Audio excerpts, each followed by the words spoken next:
First day out, we bring the Kymron, and we're doing privacy trees, and the thing breaks down already. So we're assuming this is going to be the culprit. Found a fuse that was blown on it. We're going to be heading back over here.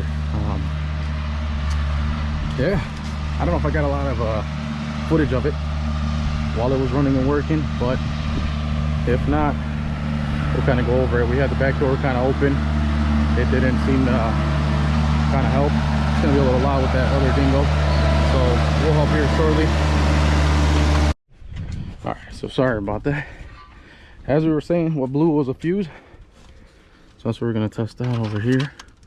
Take a look at those privacy trees, 14 footers, and this thing did not help. Let's get a fuse out of here. Okay, and I don't know if you guys can see that too well. This is the fuse that blew here, so we're hoping that'll do it. I'm just gonna double check that it starts. We got power. All right, so earlier we had no power. So it's this key right here, and then unfortunately still no power. Oh, and the battery disconnect. Let's try it again. Maybe now. And there it is. Damn fuse. Alrighty. Let me get this running and I'll get back with you guys.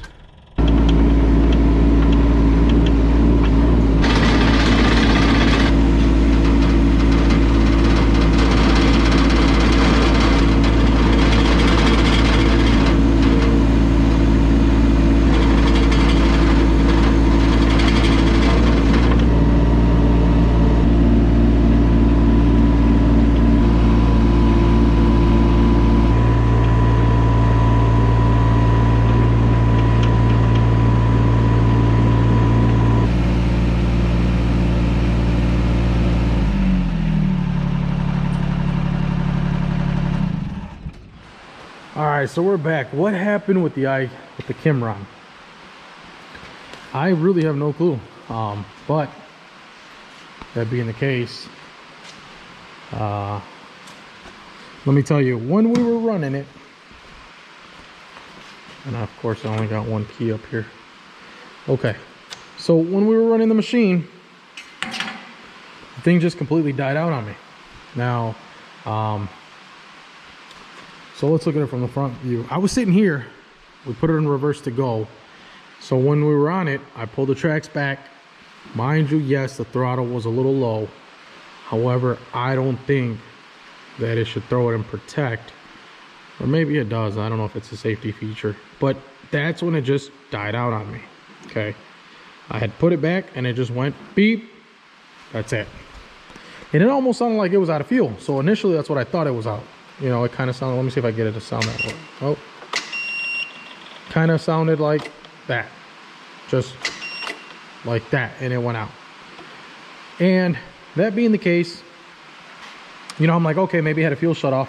Check the fuel, which is the fuel's up here, and mind you, yes, it is a small tank. However, that wasn't the case. You know, it didn't seem to be on the low side, and completely what went blank was anything powered. So I had no electrical response. And I talked to Kymron, I talked to guys at Q&A, and they were telling me to double check the wiring here. From the new machines, this is going to look a little bit different, and this is your safety. So this is what it is. It's the left side from the passenger, right? It's a safety here. In order to run the machine, in order to operate it, this has to be down. And once it's up, you know, that's your safety. It'll not let it function. But I checked the wires in here, and let me see if I can get some light, because I know it's a little dark. So nothing really seemed pinched there. You know, everything seems pretty goodly tucked away. You know, all the lines are pretty. Let me see if I can get good lighting there. There we go, a little bit better. All the lines seem to be pretty out of the way. You know, nothing sharp there, nothing sticking out. And everything's pretty well protected, you know, zip tied, taped around.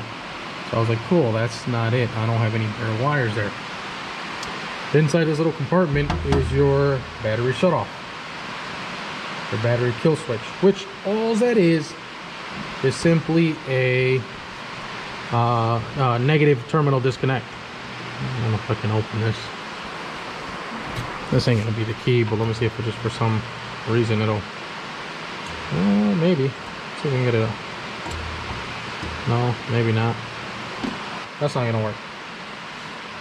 So let me go get the key, and then I'll come back and open this guy up, kind of show you guys what happened. All right, you guys, don't mind the owl. So here we go. We open up that cover, and I know it's a little dark, but let's see if we can get this. Here's the, man, come out. Okay, so press on the top tab, it'll go over, you know, or lift the top tab, it'll go over, and then this one you just kind of wiggle it out, bottom one, so you guys don't break anything. Put this on top of the seat so we don't lose it. So since I didn't have any power on the machine, I decided to come over here. And for instance, so here, this is what I kind of showed in the video where you kind of see that I didn't have this on. So it's the battery disconnect, right? So it's a battery terminal. It just disconnects the ground. So if we look at the machine, here's your display, here's your key. That's kind of what I was doing.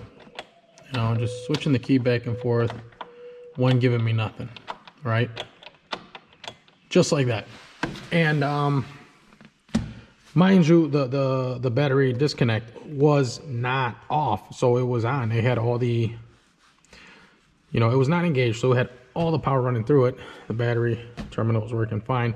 It just shut down. Now we go over to the fuses here, and this is why it's good to have a voltmeter around, especially when you're running one of these things, because you want to check continuity for your fuses. So earlier that day, I actually ended up having one with me and went on to check, you know, the volts. And I was getting power from the battery, but I wasn't getting any power from the fuses.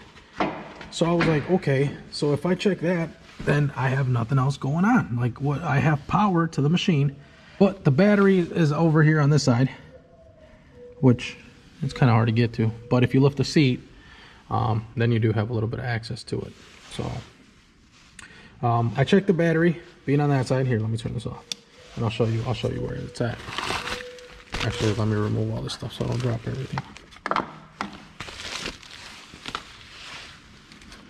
Let's go back here and lift the seat. So when I came to the back of the machine, there was absolutely nothing here to, you know, kind of check. I was like, well, really, I can't really check anything here if it has power or not. So I was kind of at a stump there. Now, there is a little lever here for lifting up the seat, and it's kind of hard to see it. It's in here. You know, you kind of push that.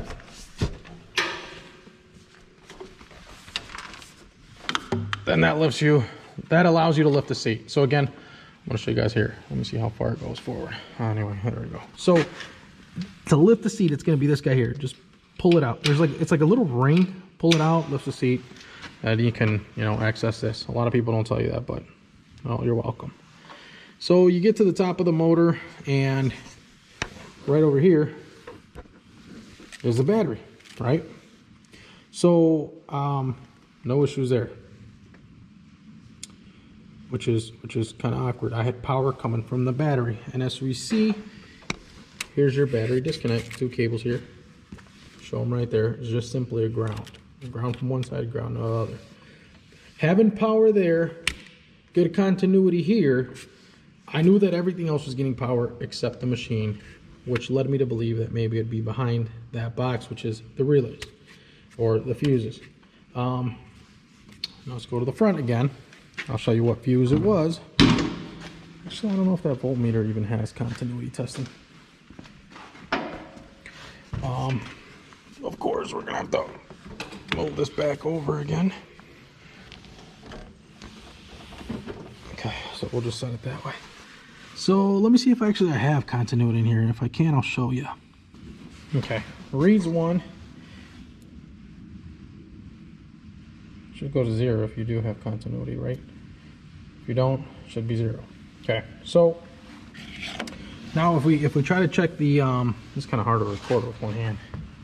So if we were to check, let's see if I can stick it on one probe and then the other. So if we were to check, you know, the ground disconnect, kind of how I was reading it. Right now it's off. It's showing 1. There's no continuity because I have it switched off. Right, here's a little off right here on the bottom of this. Shows off. However, I don't want to turn it on because it has power now. So, however, if you had it on, it's going to start going to 0 like I told you. So if we went over here and started checking fuses, let's see if we can check one here. You know, just for all intents and purposes, we're going to check this 15. You know, we had a reading there. There you go. You know, that's continuity, right? Meaning that fuse is good. And then the problem child was actually this green one here, which is a 30. Now it's going to be good, right? Because I changed it out. But maybe. Come on. Maybe I don't got a solid connection. Darn it. There you go. So it's continuity. The fuse is good. Okay. Now for all intents and purposes. So now let me show you that it does work. So we're going to flip ground over. Okay. Let me see actually if I can show you now the ground disconnect. Let's see if there it is. See, so I tested that and I had power. I had a good ground coming out of that. I had continuity, right? So I knew it wasn't this guy. A lot of people said, you know, check your ground disconnect. Maybe someone loose with it. Something went wrong with it because there's 2 terminals on the back. They're only held on by screws. So that wasn't it. So I went from that to this guy just to double check everything. You know, just something simple. Check the fuses, and sure enough, it was at top. Let me grab this red lead so you guys can see it a little bit better. It was this guy right here. For some reason, odd enough, it blew. And, you know, we'll go to the book and check it, which it doesn't make any sense. But changing it out, you know, we got a new fuse. And lo and behold, we got power again. So I don't know as to why exactly that guy decided to fail on me. And it did it twice. So I will say that it did it twice. Let me shut off this guy so I don't lose my battery. Might need it some point. Okay, so we know it's the top of the green one, right below the 2 top relays. If you go to the book, which thankfully it is in English, it's not in Chinese as I thought. By the way, the next video is going to be on this IQ. I got some gripes on this one. So I did bookmark my little place here. Of course, the diagrams. These diagrams are nothing like what's shown on my machine. Anywho, we'll suck it up and we'll look. Technical data. If we consider these 2 being the top 2 relays, you're looking at F10. F10 here shows power outlet. There we go. Let me see. F10, 15 amp, which I have a 30, shows power outlet. Mind you, this is the first page of the fuses. So that wasn't the issue. Now let's see if we can go to something else. Oh, there's another page here. Other than that, now it just goes to technical data of torque, technical tightening torques and whatnot. So there isn't really anything else on a different fuse panel, which leads me to believe that there isn't. Power outlet just doesn't simply make sense. So, in my opinion, I think something else is linked to that because I don't see it being an issue with the power outlet. And which actually here, you know, let's find out. Let's see if we can get. But it wouldn't make sense though. You know, why we're going in reverse in low speed and it just triggers it to blow. But for all intents and purposes, this is a funky little power outlet. Okay, so hopefully you guys can see it up here, left hand corner. We're gonna turn it on, and all really we need is just 20 volts of direct current. Turn it on. It's gonna read, I don't know, something wonky. And like I said, you know, my battery disconnect is on. I'll put 0, 0, still 0. If in fact this thing has an issue, we'll probably get no reading, which I can't get one right now actually. Huh. Interesting. Oh, and we do. So there you go. So it's not, you know, we're getting 12.5, which is more than 12 volts. 12 volts we have. So that's not an issue. Obviously I got them backwards. So apparently my power is the center one and my ground. And so for those of you guys that are looking, this is kind of how I have it. Black lead is right in the dead center, and then I just tested the red one on the wall on the outside. So if we flip them, it won't be, if we invert them, we won't have a negative anymore. So here we go. Right, there you go, 12.56. So of course we got power, so I don't see anything wrong with this guy. And mind you, it was closed. I can shut off this guy. So truthfully, I don't know what to think. Like what could have caused this thing to blow a fuse, and at all things that one when it says power outlet. So I don't know what it could have been, right? But that was my little issue that I was in. That was my pinch, and other than that, it's been working okay now. So if you guys find yourself in that same position, you know, in that same thing, I'm gonna recommend this. Throw your throttle on medium to high, right? I just revved it up, let it rev, kept it up there, and then moved it. I wouldn't move it in any kind of low power setting. So from medium up, you know, halfway point up. And I'll show you, for those of you that don't know, this is your throttle up here. This is your throttle guy. So here, obviously it's in the lowest setting.